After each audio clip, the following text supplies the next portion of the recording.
ये हमारा शक्तिशाली फर्टिलाइजर पौधे में डलने के लिए तैयार हो चुका है दोस्तों। और ये जो शक्तिशाली फर्टिलाइजर बना हुआ है ये आपके पौधे में फ्लावरिंग को, फ्रूटिंग को, सारे ही चीज़ को एक्टिव कर देगा। आप फ्रूट्स वाले पौधे में भी इसका इस्तेमाल कर सकते हो, फ्लावरिंग प्लांट में भी इसका इस्तेमाल कर सकते हो। जिनके भी पौधे में फ्लावरिंग होना बंद हो चुकी है, चाहे वो कोई भी पौधा हो, गुड़हल का हो, गुलाब का हो या फिर कोई भी पौधा हो, सारे ही पौधे में आप इसको दे के और मैक्सिमम फ्लावरिंग ले सकते हो। ये एक शक्तिशाली फर्टिलाइजर हमारा तैयार हो चुका है। तो गुड मॉर्निंग दोस्तों, आज का जो हमारा पौधा है वो है गुड़हल का पौधा, हिबिस्कस प्लांट।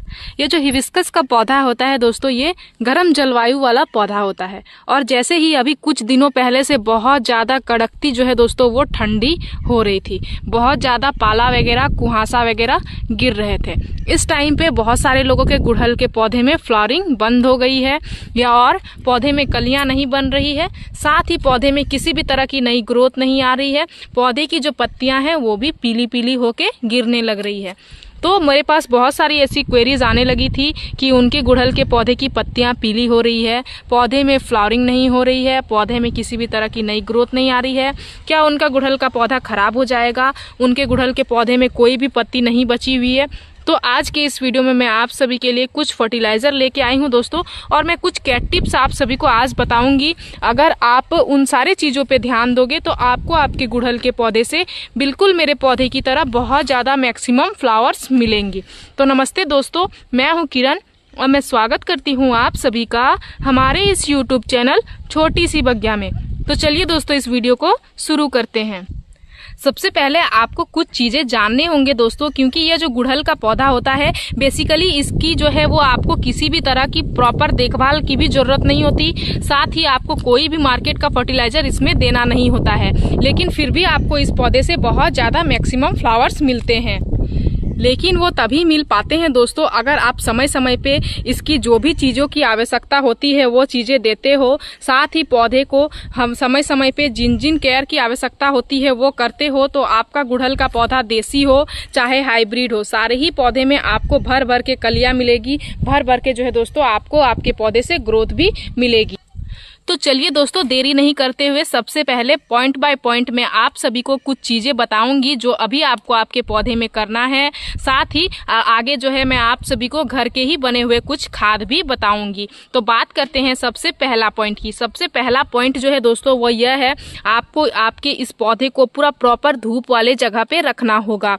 पाला गिरे चाहे कितनी भी ज्यादा ठंडी हो, अगर इसको अच्छी मात्रा में धूप मिलेगी, पौधे फोटोसिंथेसिस की प्रक्रिया अच्छे से कर पाएंगे तो आपके पौधे में बहुत ज्यादा ग्रीन ग्रीन कलर के पत्तियां भी आएंगी और आपका पौधा भर भर के कलियां भी बनाएगा। तो पहला पॉइंट हमारा यही था। अब बात करते हैं दूसरे पॉइंट की। पौधे में अगर आपकी फ्लावरिंग हो रही है तो जो भी फ्लावर्स खिल के इस तरह से झड़ गई हैं इनको आपको पौधे में नहीं रखना है, इनको समय समय पे आपको तोड़ते रहना है, सूखे हुए फ्लावर्स को हटाते रहना है, क्योंकि ये जो है दोस्तों अगर ये रह जाती हैं तो पौधा बीज बनाने के प्रोसेस में लग जाता है, फिर पौधे में आपको नई ग्रोथ नहीं मिल पाती है और पौधे में आपको उतनी अच्छी मात्रा में फ्लावर्स नहीं मिल पाती हैं। तो जब भी फ्लावर्स इस तरह से सूख जाएं इनको आप पौधे से हटा दें। ये है हमारा दूसरा पॉइंट। अब बात करते हैं तीसरे पॉइंट की। तीसरा पॉइंट जो है दोस्तों वो यह है कि यह जो गुड़हल का पौधा है इसके जो ये बहुत ही ज्यादा सेंसिटिव पौधा होता है दोस्तों, तो इसको आपको गमले की मिट्टी की निराई गुड़ाई समय समय पे करते रहना पड़ेगा। 15 दिन में एक बार अगर आप अपने गमले की मिट्टी की निराई गुड़ाई कर लोगे तो आपके गमले से जो नीचे से जो है दोस्तों वो रूट्स भी बहुत ज्यादा हेल्दी रहेंगे, तो आपका पौधा ऊपर से जेन्युइन है कि वो हेल्दी ही रहेगा। इसलिए इस चीजों पे भी आपको ध्यान देना है। चौथा पॉइंट हमारा यह है दोस्तों कि आपके गुड़हल के पौधे में अगर पत्तियां पीली हो रही है, अगर नीचे की पत्तियां पीली हो रही है तो किसी भी तरह का कोई भी प्रॉब्लम नहीं है। इसलिए जो है दोस्तों जब पत्तियां पुरानी हो जाती है तो वो पीली पड़ के झड़ने लगती है, लेकिन अगर आपके पौधे की पूरे ऊपर से पत्तियां पीली हो रही है, बहुत ज्यादा पत्तियां पीली होके गिर रही हैं, तो एक प्रॉब्लम गुड़हल में यह सिचुएशन क्यों आता है। सबसे पहला चीज, जब पानी ज्यादा ओवर वाटरिंग आप करते हो तब भी गुड़हल का पौधा अपनी पत्तियों को पीली करके गिराने लगता है। साथ ही जो है दोस्तों, जब आप अपने पौधे में कम पानी देते हो, नमी बनाए हुए नहीं रखते हो, तब भी यह सिचुएशन आपको देखने को मिलता है। तीसरा जो पॉइंट है वो यह है कि आपके पौधे में यह सिचुएशन तब देखने को मिलती है जब आपके पौधे में फर्टिलाइजर की कमी हो जाती है, नाइट्रोजन की कमी हो जाती है, तब भी पत्तियां पीली पीली होने लगती है। इसलिए समय समय पे आपको फर्टिलाइजर का भी ध्यान देना होगा। साथ ही पौधे को धूप वाले जगह पे भी रखना होगा और प्रॉपर समय समय पे आपको पानी देना होगा। पानी किस समय पे देना है, जैसे कि देख सकते हैं गमले की मिट्टी अभी बहुत ही अच्छी सूखी हुई है। इस तरह से ऊपर से जब मिट्टी सूख जाए तब आपको पानी दे देना है, लेकिन एकदम नीचे तक मिट्टी सूख जाए, पूरे ही तरह से सूख जाए, तब अगर आप अपने पौधे में पानी दोगे तो फिर क्या होता है, जब मिट्टी उतनी ज्यादा सूख जाती है तो जिस कारण से पौधे की पत्तियां पीली होने लगती है, साथ ही कलियां भी आपको पीली पीली दिखाई देगी और तो और कलियां भी बिना खिले झड़ने लगती है। इसलिए ये सारे सिचुएशन गुड़हल के पौधे में आते हैं, तो आपको इन चीजों पे ध्यान देना होगा। पांचवा पॉइंट हमारा जो है दोस्तों वो यह है कि गुड़हल के पौधे में आपको ओवर वाटरिंग नहीं करनी है। अगर गुड़हल के पौधे में आप ओवर वाटरिंग करते हो, बहुत ज्यादा पानी देते हो, तब भी आपको आपके पौधे से बेहतर रिजल्ट नहीं मिलती है। इसलिए गुड़हल के पौधे में आप नियमित तौर पे पानी दें और समय समय पे पानी दें। अभी जो है वो गमले को सूखने में लगभग से वो 1 से 2 दिन लग जाता है, तो 2 दिन बाद ही आप पानी दें। डेली आप पानी ना दें, ओवर वाटरिंग अपने पौधे में बिल्कुल भी ना करें। इन चीजों पे आप ध्यान रखें। अब जो है दोस्तों, चलिए बात करते हैं गुड़हल के पौधे के लिए बेहतर सा खाना जो कि घर में तैयार करते हैं और अपने पौधे को देते हैं, जिससे हमारे पौधे स्वस्थ रहेंगे, हमारे पौधे में बहुत ज्यादा मैक्सिमम फ्लावर्स आएंगी। फ्लावर बहुत ही ज्यादा ब्राइट ब्राइट कलर की आएंगी, चाहे वो देसी हो, हाइब्रिड हो, कोई भी पौधा हो आपका अच्छी मात्रा में फ्लावरिंग करेगा। यहाँ पे देख सकते हैं ये हमारे देसी पौधे हैं, लेकिन इसमें भी बहुत ज्यादा गुच्छों में कलियां आ रही है, फूल भी भर भर के आ रहे हैं। साथ ही ये हमारे हाइब्रिड पौधे हैं, हाइब्रिड का भी रिजल्ट बहुत ही बेहतर है, बहुत ज्यादा पौधे में फूल और कलियां बन रही है। तो देसी ऐसा नहीं है कि किसी भी पौधे में हमारी अच्छी रिजल्ट नहीं है, सारे ही पौधे में बहुत ही बेहतर रिजल्ट है, बहुत ही बेहतर फ्लावरिंग भी मिल रही है। तो चलिए आज देते हैं अपने पौधे को एक प्रॉपर सा खाना और आप सभी के साथ भी शेयर करते हैं। तो पौधे के लिए एक प्रॉपर सा न्यूट्रिशन बनाने के लिए हमें जिन जिन चीजों की आवश्यकता पड़ने वाली है दोस्तों, ये सारे ही चीज हमने यहाँ पे इकट्ठा कर लिया हुआ है। सारे ही फर्टिलाइजर को हमने पहले से ही बना के तैयार करके रख लिया हुआ था। अब चलिए 1 बाय 1 मैं आप सभी को बताती हूँ कि यह चीजें क्या क्या हैं और इनके हमारे पौधे में क्या क्या फायदे हैं। सबसे पहला चीज जो सिंपल सा है, ये है फ्रेश पानी, जो कि हमने लिया हुआ है आधा लीटर। मैं यहाँ पे 8 इंच के गमले में इस्तेमाल करने वाली हूँ, उसके मेजरमेंट से मैं आप सभी को बता रही हूँ। अगर आपके गमले बड़े हो, छोटे हो, आप उसके मेजरमेंट से पानी ऊपर नीचे, फर्टिलाइजर ऊपर नीचे कर सकते हो। तो चलिए 8 इंच के गमले के मेजरमेंट से ½ लीटर हमने यहाँ पे लिया हुआ है फ्रेश पानी। फ्रेश पानी, इसके बाद हमने जो दूसरा चीज यहाँ पे इस्तेमाल करने वाली हूँ, जैसे कि मैंने बताया पत्तियां पीली होने की समस्या अभी बहुत ज्यादा आ रही है, उसको सॉल्यूशन करने के लिए आपको देना होगा नाइट्रोजन का रिच सोर्स। और यह क्या है, नाइट्रोजन का रिच सोर्स है चाय की पत्ती। चाय की पत्ती में टैनिक एसिड होती है, साथ ही हमारे गमले की मिट्टी को एसिटिक भी बना के रखती है। कोई भी फ्लावरिंग प्लांट के लिए गमले की मिट्टी का एसिटिक होना बहुत ज्यादा जरूरी माना जाता है। अगर गमले की मिट्टी एसिटिक होगी तो आपको आपके पौधे से बहुत ज्यादा मैक्सिमम फ्लावर्स और मैक्सिमम नई नई ब्रांचेस मिलती हैं। तो जिसके लिए हमने यहाँ पे आधा चम्मच चाय की पत्ती आधा लीटर पानी में आपको इस तरह से डाल देना है।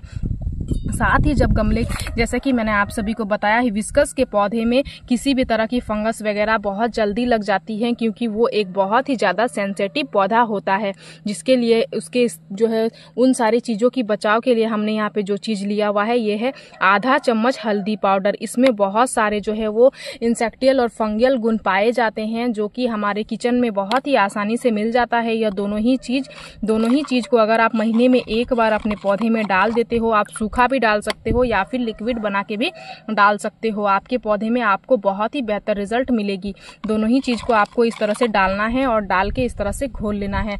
और जो 2 फर्टिलाइजर यहाँ पे मैं बनाई हुई हूँ वो मैंने पहले से बना के जो है वो रख लिया हुआ है। यह जो आप देख रहे हैं दोस्तों, यह है प्याज के छिलके का फर्टिलाइजर। इसको हमने जो है दोस्तों कल ही भिगो के छोड़ दिया हुआ था, क्योंकि अभी ठंडियों के टाइम पे फर्टिलाइजर को बनने में टाइम लगता है, तो आपको पहले से ही भिगो के रखना पड़ेगा। तो प्याज के छिलके को यहाँ पे हमने 100 ml पानी में 2 प्याज का छिलका होगा दोस्तों, इसको हमने यहाँ पे भिगो के और रख दिया हुआ था।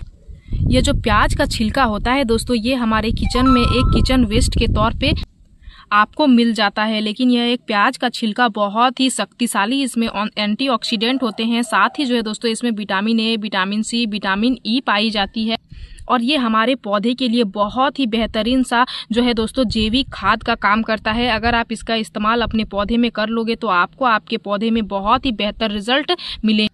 और तो और जो है दोस्तों इस प्याज के छिलके में पोटेशियम की मात्रा बहुत ही अच्छी मात्रा में पाई जाती है और पोटेशियम की सहायता से हमारे पौधे में इस तरह से बहुत ही ज़्यादा मैक्सिमम फूल और कलियां बनती हैं। तो यहाँ पे हमने 100 ml पानी लिया हुआ था और 2 प्याज का छिलका लिया हुआ था। मैं बार बार आप सभी को बता रही हूँ कि मैं जो है दोस्तों आप सभी को 8 इंच के गमले के मेजरमेंट से बता रही हूँ। आपके गमले अगर बड़े हैं तो आप ज़्यादा ले सकते हो, आपके गमले छोटे हैं तो आप कम ले सकते हो। प्याज के छिलके को आपको इस तरह से निकाल लेना है और यह न्यूट्रिशन आपको इस कलर का देखने को मिलेगा। यह बन के तैयार हो चुका है। प्याज के छिलके ने सारे ही न्यूट्रिशन को अपने पानी में छोड़ चुका हुआ है। अब आपको क्या करना है, ये जो आधा लीटर पानी आपने लिया हुआ था इसमें आपको इसको डाल देना है। इसमें आपको और एक चीज देना है जो कि हमने इसको भी बना के तैयार कर लिया हुआ है। ये क्या है दोस्तों, ये है केले के छिलके का फर्टिलाइजर। इसको जो है हमने 2 से 3 दिन के लिए भिगो के रखा हुआ था और मैं अपने पौधे में जब मुझे ज़्यादा पौधे में इस्तेमाल करने होते हैं तो मैं हमें पहले से ही इसको भिगो के छोड़ देती हूँ। केले के छिलके को भी इस तरह से हमने देख सकते हैं यहाँ पे भिगो के रखा हुआ है। और यह जो केले के छिलके से बना हुआ खाद है दोस्तों, इसमें बहुत सारे पोषक तत्व पाए जाते हैं जैसे कि पोटेशियम, मैग्नीशियम, कैल्शियम, आयरन और फाइबर। और भी जो है दोस्तों इसमें बहुत सारे एंटीऑक्सीडेंट पाए जाते हैं और बहुत सारे पोषक तत्वों का यह भरमार होता है जो हमारे पौधे में अच्छी रिजल्ट लाने में बहुत ही ज़्यादा हेल्प करता है। तो इसको भी हम लोग सेम क्वान्टिटी में देंगे। जितनी क्वान्टिटी में हमने यहाँ पे प्याज के छिलके दिए हुए हैं उतनी ही क्वान्टिटी में आपको इसको भी देना है। इट मीन्स 100 ml आपको क्या करना है, इस तरह से इस केले के छिलके का फर्टिलाइजर जो बन के तैयार हुआ है इसको भी आपको इस तरह से फ्रेश पानी में डाइल्यूट कर देना है। यह सारी ही चीज़ों को हमने इस जो है वो ये इसमें डाइल्यूट कर दिया हुआ है। ये लगभग अब 1 लीटर से थोड़ा सा कम है लेकिन बन के तैयार हो चुका है। तो अब ये हमारा शक्तिशाली फर्टिलाइजर पौधे में डलने के लिए तैयार हो चुका है दोस्तों। और ये जो शक्तिशाली फर्टिलाइजर बना हुआ है ये आपके पौधे में फ्लावरिंग को, फ्रूटिंग को, सारे ही चीज़ को एक्टिव कर देगा। आप फ्रूट्स वाले पौधे में भी इसका इस्तेमाल कर सकते हो, फ्लावरिंग प्लांट में भी इसका इस्तेमाल कर सकते हो। जिनके भी पौधे में फ्लावरिंग होना बंद हो चुकी है, चाहे वो कोई भी पौधा हो, गुड़हल का हो, गुलाब का हो या फिर कोई भी पौधा हो, सारे ही पौधे में आप इसको दे के और मैक्सिमम फ्लावरिंग ले सकते हो। ये एक शक्तिशाली फर्टिलाइजर हमारा तैयार हो चुका है। अब आपको क्या करना है, जिस भी पौधे में आपको देना है उसके गमले की मिट्टी सूखी हुई होनी चाहिए, तभी आप इस पौधे को देना, इस फर्टिलाइजर को देना। तो देख सकते हैं हमारे गमले की मिट्टी बहुत ही अच्छे से सूखी हुई है। अब मैं क्या करूंगी, इस फर्टिलाइजर को इस तरह से दे दूंगी। निराई गुड़ाई मैं इसलिए नहीं कर रही हूँ क्योंकि मैंने हाल ही में कुछ टाइम पहले पौधे की निराई गुड़ाई करी हुई हूँ, इसलिए बार बार भी रूट्स को डिस्टर्ब नहीं करना होता है, नहीं तो हमारे पौधे की फ्लावरिंग जो हो रही है वो भी बंद हो जाती है। तो इसलिए मैं निराई गुड़ाई नहीं की और इस तरह से फर्टिलाइजर को दे दी हूँ। इस फर्टिलाइजर को आपको जो है दोस्तों वो 15 दिन में एक बार देना है। जिनके भी पौधे में फ्लावरिंग नहीं हो रही है वो अच्छी मात्रा में फ्लावरिंग होना शुरू हो जाएगी। तो 15 दिन में एक बार आप इस फर्टिलाइजर को घर में ही बना के जरूर से जरूर दें। आपको आपके पौधे से बहुत ही बेहतर रिजल्ट मिलेगी, बिल्कुल मेरे पौधे की तरह। तो मेरी इस वीडियो में दी गई जानकारी अगर आप सभी को अच्छी लगी दोस्तों तो मेरे इस वीडियो को लाइक, शेयर, कमेंट जरूर कीजिएगा। अगर आप इस वीडियो के माध्यम से हमारे चैनल पर नए आए हैं तो हमारे चैनल को सब्सक्राइब कर लीजिएगा, बेल आइकन जरूर से जरूर प्रेस कर दीजिएगा ताकि हमारी जो भी न्यू वीडियोज आए उनके नोटिफिकेशन आप सभी को मिल जाए। इस वीडियो को आपने पूरा देखा उसके लिए मैं आप सभी को तहे दिल से धन्यवाद देती हूँ दोस्तों। मिलते हैं एक अनदर वीडियो पे। नमस्कार।